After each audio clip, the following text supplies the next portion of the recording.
What's up, everybody? So, today I'm gonna talk about why I joined the army and my layoff story. It's like a combination because it it goes together. Like, it's the reason why I ended up joining the army. So, backstory: I was working at a bank and I started to notice these red flags. So, red flags were they started to like micromanage super heavy. I remember they was on somebody because he was literally like a minute late from taking a lunch break. Uh, and then they were just, they started like taking away tasks from certain people and redistributing them, giving them to who they viewed as their superstar. Even in one event, I had the director. The director, it was like crazy. I'll never forget this. It was this skinny Asian director. She came out there with a ruler and she was like, boom. She put it in my face and was yelling.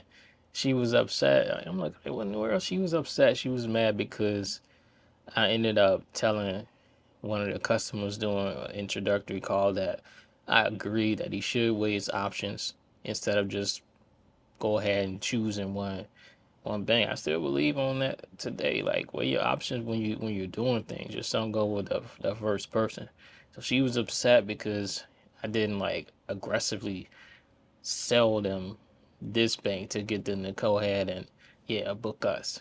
So those were some of the flags that I was noticing, but like at the time you so young, like you don't pay attention to things like that. So anyways, after that, all of a sudden, like boom, get this email. And only certain people got the email. There was a lot of names on the email though. And what's crazy, they didn't even like BCC. You could see everybody that was on the email. And so it was like, come to this room now. And so some of us were on the call, like myself, I was on the call, and literally probably like 2, maybe 3 minute max. They come around. I'm like, telling them the call. They pushed it, hung up the call. It's like, come to the room. I'm like, whoa, this definitely must be serious. So we all went in that room, and they went straight for a y'all are getting laid off. Today, y'all last day. So what y'all need to do is y'all go back in there. Don't say nothing to nobody. I need you to just pack y'all items. Come out in the hallway. We'll take y'all badge, walk you down, and exit. You will get a severance packet.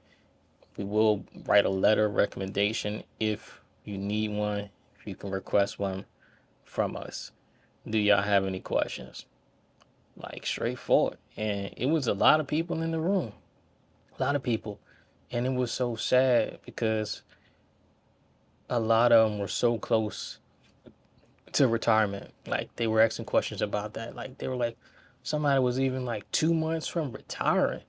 And you don't think about it like as much when you younger, but when you grow older, it's like, man, they could have just retired in 2 months and got the boot like that. That's crazy. So after it, we went back to our desk to pack up, and I called my girlfriend at the time, like, let me call her real quick. And I was like, hey, I just got laid off. And she was laughing. She thought it was a joke. I'm like, nah, this is serious. I mean, I had already, like, she thought it was a joke because like, I always had a job for one, and I put in months here. It was only months here, but I mean, I put in a couple years at the previous bank and then transitioned to this bank because they were paying more money. That's why I accepted the role here. But she didn't believe it, and I'm like, all right, I gotta go, because of time.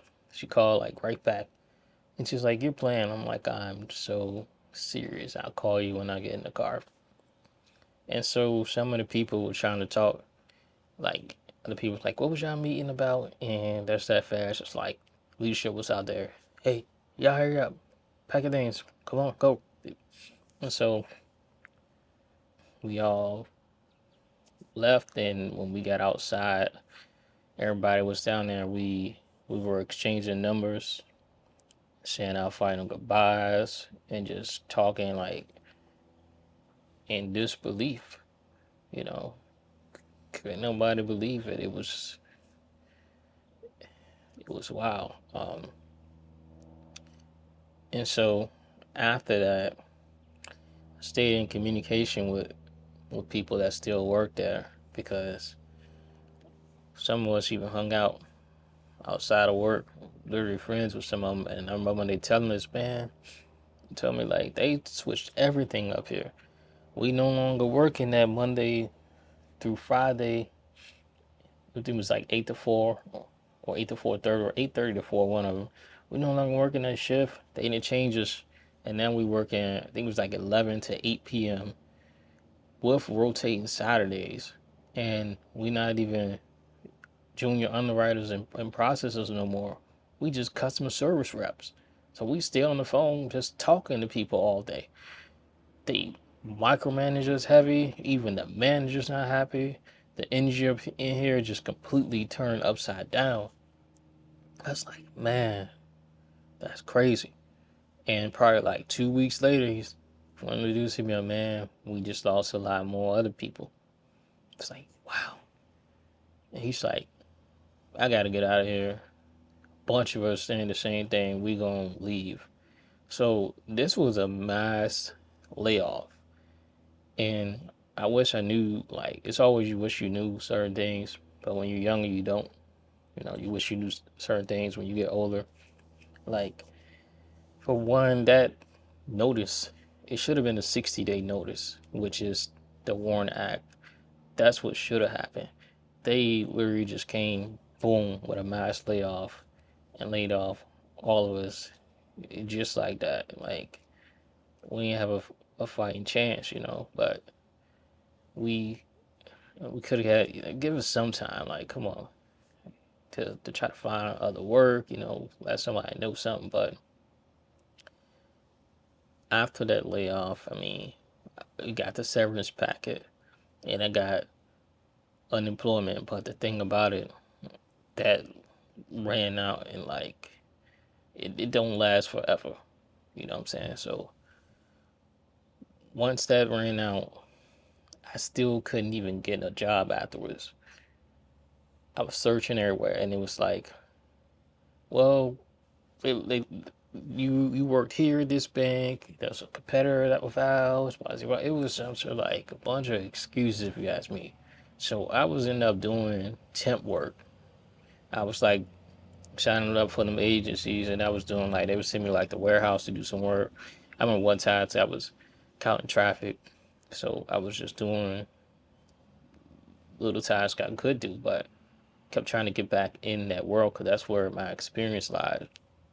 But I couldn't get in the banking world, no matter how much I tried. I mean, I was like applying all over the place. I mean, like I said, that unemployment money ran out. You got bills piling up. I ended up moving with a stranger, didn't know, already got a son, a daughter on the way. I mean, it was like, it was rough. So, my reason in particular was because of financial stability. I mean, I wanted to join because I saw, okay, for one, I'm gonna have housing because they give you that housing allowance. For two, I'm gonna have a steady paycheck coming in. For three, I'm gonna have that health insurance coming in. That's the reason that I joined. I looked at it like those were the things that I needed. And as time went on, that's when the other reasons kicked in. Okay, I joined this too because now I want to travel the world. Get to travel the world. This camaraderie. Those other things started to come, but ultimately it boiled down because of my layoff. So it boiled down to because of that financial stability. So, and at the time too, like I wasn't even in shape. Like I was so out of shape then. Um, I ended up like I grinded to get in shape fast, lost weight quick, and I ended up joining. So that's my story. I'm interested in your story too. So comment below, share your story if you could, and let me know if you think it was worth it or not. So that being said, forget to check out herohiresolutions.com. Peace.